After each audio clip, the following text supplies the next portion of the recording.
Hello gamers, what's going on guys? Today we're taking a look at the Slash map. I'm just going to be taking a quick look through it. I have a decent idea of how it works now, so we're going to be getting into that today. Also, I gave myself a bunch of gold so we can go through the item shop together. Just going to gloss over it really, as well as take a look at the relics as well, how that all works. So yeah, just going to gloss through it really, but let's get into it. So relics, when you click on it, it looks like this now, same as before pretty much, but when you click on it, you can't actually double click on these just to buy it right away, because if you do that, see, just click it once and now it opens up the tree. So now you can double click and it'll buy it for you.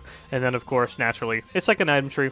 You know, click on, oh, you can't click on that and it'll open it. Okay, so you gotta go click, and then you can rage and then see with a Deathbringer, something with a glyph on it, or Jotun's, Heartward, Breastplate, all those items. A Rod of Hoodie. I think that's it actually. I actually remembered all of them. I'm a good guy. Alright, so when you click on one of them, same idea as with the relics. You click on it and it'll open up a new tree here. So now you see the full tree with the glyphs on top of that as well. So let's just buy that right off the bat. Do I have to buy this first? Oh, wow. Okay. So maybe they can change that in the future. Sure. I'm not saying that'll be a good build. But yeah, as you saw, minions spawned, well, buffs spawned at about the same time as they did in Clash originally. So this is what your jungle's going to look like. It's like the Siege one, but they've opened it up a little bit. Definitely appreciated. They've added this little middle bit between the attack speed and the speed buff. Really, really important. Man, just going all the way around was so arduous. Arduous. Oh my god. Basically, same idea in here. You got your speed and attack speed. Oh, that's not attack speed, sorry. That's the new Juggernauts. You'll see that in a moment. Just regular blue buffs, speed buff, and then a red buff in the middle again. So as you can probably tell, this is still where our boy Apophis lives. And naturally, you know, you kill the red buff and you get the red buff. You can fight over it in this little place. I like how they've made it a bit, maybe it's a little too open. I do like how they've made it more open here like this. It gives us more opportunity for actual fights and more abilities to be relevant, because it was such a small little buff area before. It was way too easy to get trapped and stuff, but I think this allows you to use more abilities, be more aggressive without, you know, completely screwing yourself over. So in general, I think they widened the lanes a lot, and there's also this this area here where you can still walk into mid and hide yourself from the enemy here. But you can also just do a straight rotation straight through, and it's a little more difficult to do a straight rotation through the jungle there. So that's an interesting way of going about it. I do think this is definitely going to help with tower dives as well. You can see, of course, naturally, you can still go through the jungle to go between the towers, but you know, you can't just walk to the side of the tower like this. I thought that was a really stupid way of doing it. But that's not completely gone, because you do still have these small areas next to the buff camps, like this. So you could still sort of sit on the tower line, but it's not quite as wide open as it was in the old Clash map, which is one of my least favorite things about it. It's actually 4 minutes that this guy spawns. So you can see over there on the other side, there is a enhanced blue buff.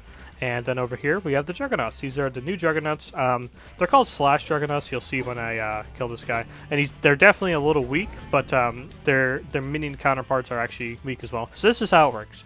You kill one of them, and then a buff will spawn here. In this case, on this side of the map, this is a speed buff. And then when we go over here, well, this is just a blue buff right now, the enhanced blue buff.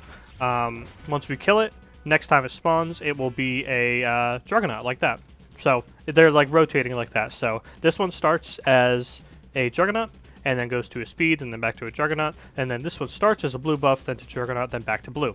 So that's how that works. It's a really strange balancing decision to have them have one be a buff and have one be a Juggernaut, because it feels like you just put your most aggressive lane in the side of the Juggernaut, and I feel like you just kind of get it, because I feel like you just go maximum aggression, push them under their tower, and then you just have like a Sasano Afro just jumping here while your Hunter does the Juggernaut key. I'm not saying that you could solo it early. I don't think you could solo it early, but it could definitely just take 2 people to do it. As long as you have vision and pressure, I think you would be able to do it quite easily, and maybe have them appear on both sides. Maybe that'd be a little bit more fair. But then, you know, that may cause the issue of, well, they got a good fight off, and then they go for the Juggernaut, the one Juggernaut that is alive. But then it feels like, well, the enemy team just got the Juggernaut that was on the other side of the map, because they all respawned now, and they all just rushed straight to that Juggernaut, so it didn't really feel like you won the fight. So, I'm assuming what you can do is just time it so that you get a Juggernaut on both sides at the same time. I'm sure that's possible. You know, you hold one side as the Juggernaut, and then you just fight over the other side as the buff, and then they both become Juggernaut. I'm sure you could do that just fine.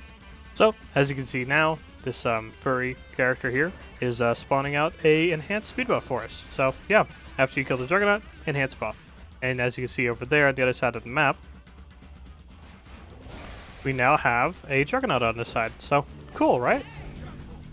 It's definitely... Oh my god, there's a crab down there. Hello. I mean, this map looks absolutely incredible. So for let's just get aesthetics out of the way. Yeah, aesthetically, absolutely excellent. It does seem a little bit of a mishmash. It definitely, I definitely like the direction they go. You still have your jungle vibes. You still have some of your Egyptian vibes as well. So really, really cool and interesting. That side of the map is a little more Egyptian. This side is more Mayan.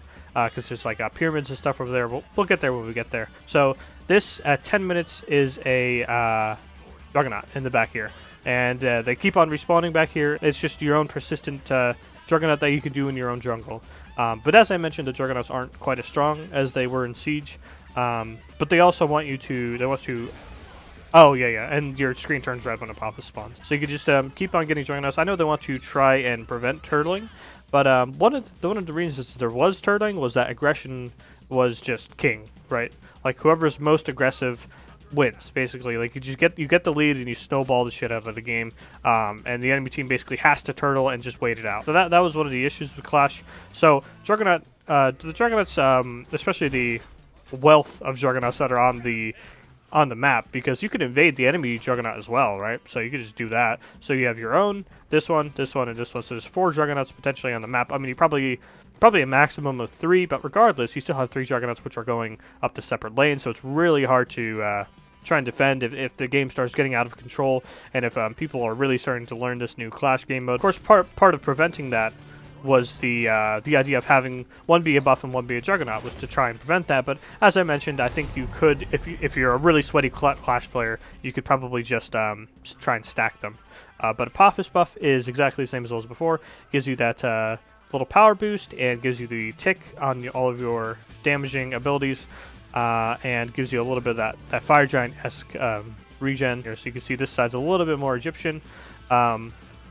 In terms of the structures going on. Of course, the jungle area is still pretty jungly. Surprise, surprise. But yeah, the towers are more Egyptian themed. So you got a pyramid being built in the background. Really cool looking. It definitely gives me old domination vibes for sure. So let's just break this down here. These phoenixes, I think, could I think that's the old conquest phoenix. So I think that pretty much wraps it up here for the Slash map.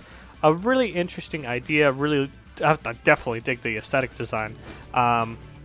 But I am a little worried about the wealth of Juggernauts and how easy they are to kill with just 1 or 2 people, especially with some of the hyper carry builds that are going to be going around now. I am a little worried about that, and I'm worried about teams who are getting ahead just stacking these 2 buffs, keeping on that if they're really, really sweaty. I am worried that the whole, Susano Afro dive you at 1 minute into the game and then just snowball the game from there. I think that may still be an issue. Or like triple tank dive you at 1 minute into the game and then just keep the lead going. But regardless, I'm definitely going to be trying it out extensively, because I think this is going to be just an absolute blast. So that's the basics of the Slash map, and I hope you enjoy it as well as this video. Thank you for watching.